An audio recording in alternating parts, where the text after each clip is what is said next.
TLJ Garage, and today I'm going to be doing the last final step before the STI goes up for sale. We got the turbo rebuilt, we got the power steering rebuilt, and we got the exhaust fixed. So the last step to do is I bought some drilled and slotted brakes, kind of like a performance upgrade.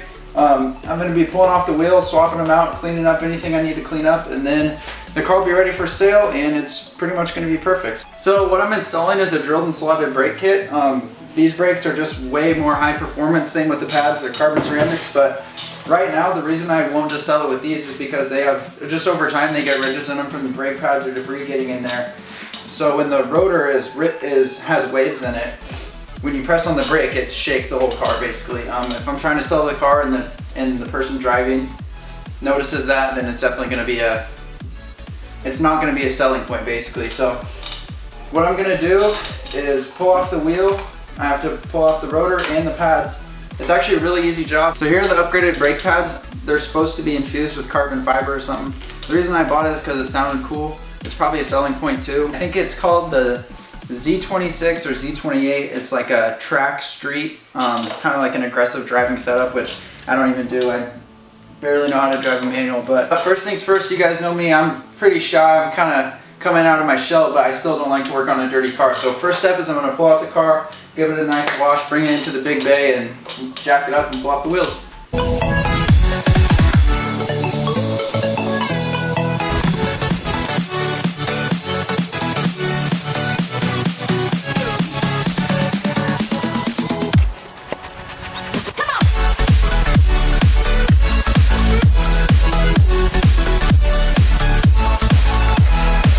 So the car's all cleaned up now, so I can finally work on it.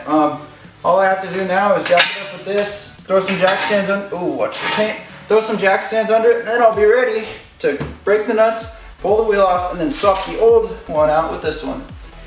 So the car's jacked up. I just broke the nuts, and now I'm ready to pull the wheel off.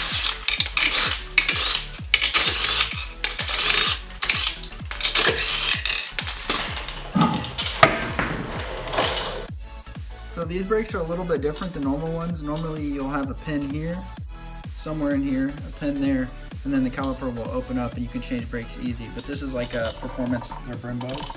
So what you have to do is there's these two pins right here, and they come through there.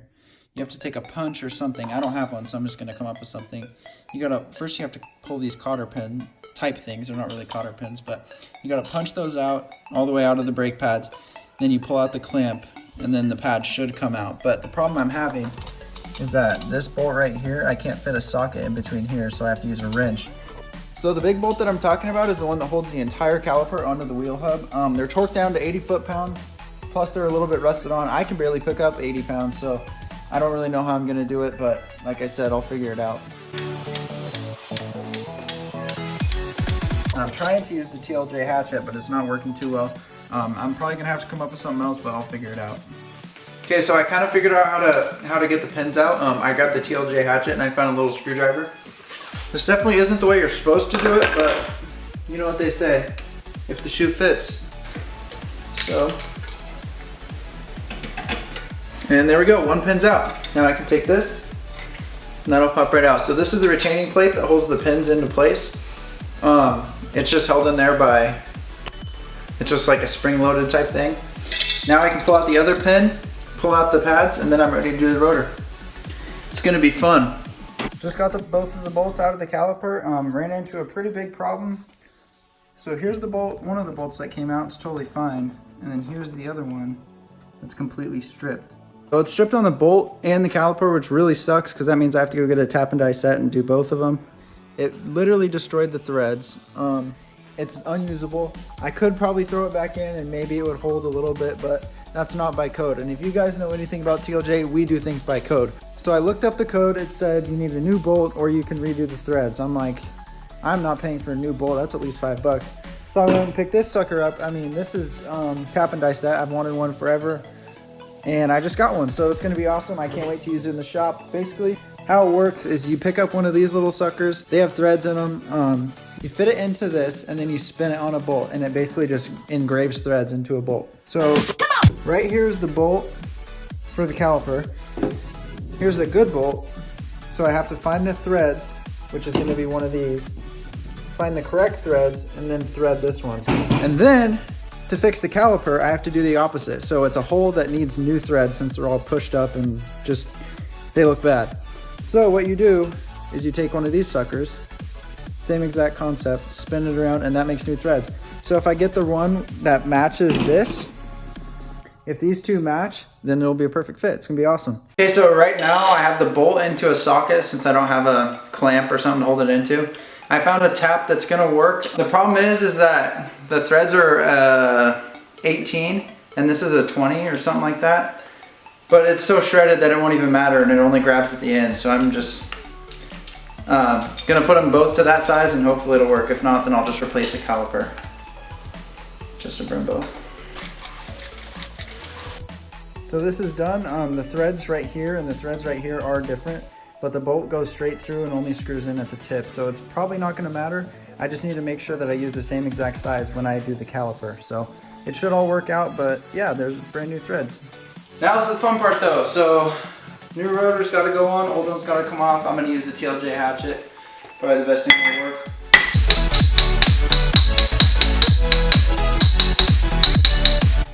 Oh, I cracked it pretty good. That's all right though.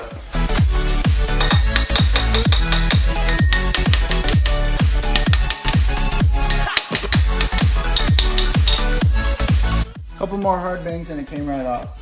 Now I just have to clean up the wheel hub and then I'll be throwing on the brand new drilled and slotted rotor.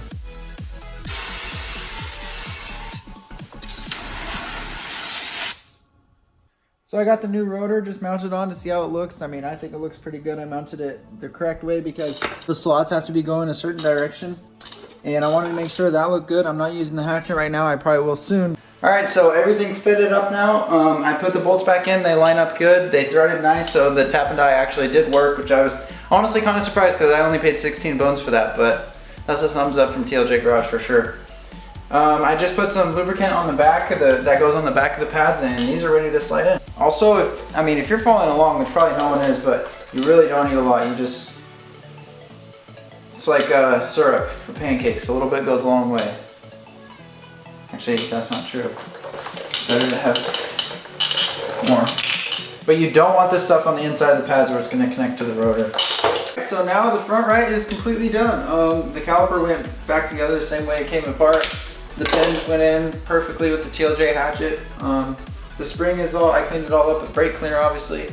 And now I just have to do the other side and the backs, which I mean, this took me, let me think, I started probably at like 12 o'clock and now I'm done at 8. So the front right was 8 hours, but I think I'll be able to do the back in probably about 30 minutes, probably 15 each. All right, so now that the front's done, it's time to move on to the rear. It's not exactly the same because the e-brake is in the back, so the rotor is completely different and has a big divot in it that I'm gonna show in a minute. And then the brake is a lot smaller in the back because when you brake and you're moving forward, all the weight goes forward. So the brakes have to be much bigger in the front.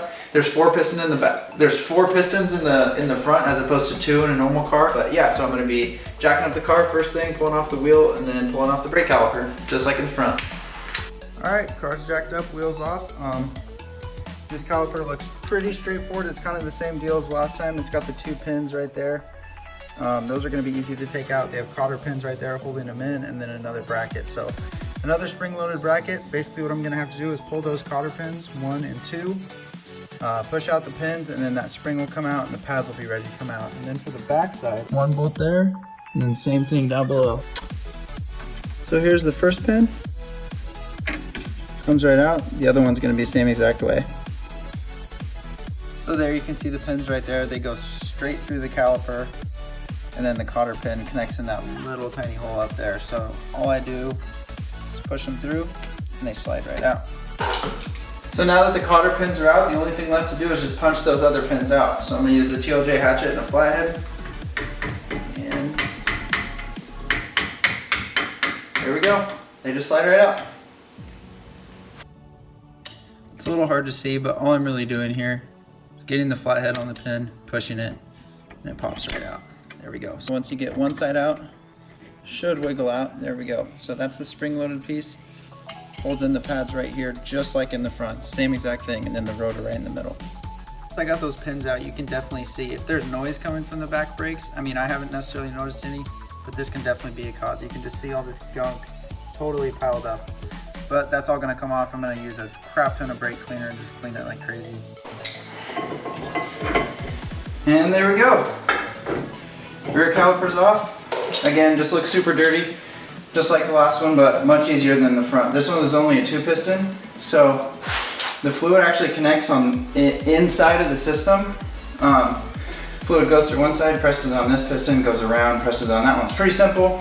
So the next step is to just knock off this rotor. It's about 1 in the morning right now, so I'm gonna come up with a different solution. There are these 2 little screw holes right here, so if I put bolts in there, it should pop it off. So I'm gonna try that since I can't use the TLJ hatchet right now.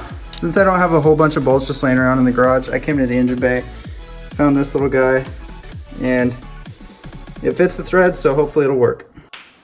All right, so now I've got that little bolt started in the rotor. Hopefully I'm just gonna turn it and it should pop off. Should probably start doing this instead of the TLJ hammer if it works. Yep, perfect. Sweet, there we go. All right, here's the stock rotor. Now that the rotor's off, you can totally see why there's this huge bubble in it almost, as opposed to the other ones that are just flat. So this whole system is your e-brake system. It's called a drum brake. It was used in older cars. And then they switched to hydraulics, which are these, but basically what it does is instead of clamping down on a rotor like this, it spreads open on a round surface like that. So when you slam on your e-brake and you're drifting around corners, that's what's happening. It's not your rear brakes. So the last thing I did was just put the new rotor on and then bolt this down a little bit so I can put in the pads. Just like that. And now it's time for hardware.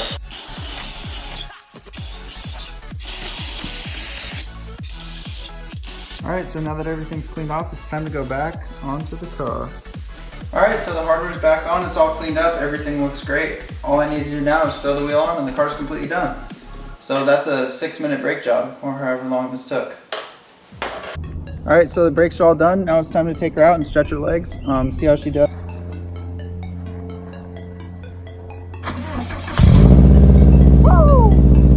We'll be doing 0 to 160 to 0 in hopefully record time with these new performance brakes, so stay tuned.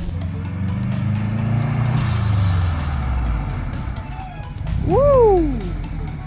Not bad. So we just wanted to show you guys the end result on how they work. Taking it. Whoa! They're wow, nice, buddy, that works. Those are some real Brembos, huh? I know, not bad.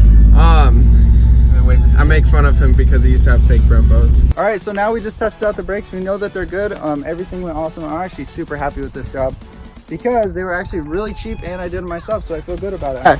If you guys want to see what we're doing next, be sure to subscribe and we're gonna have a bunch of cool stuff coming or dumb stuff. We don't know. Thanks for watching, guys.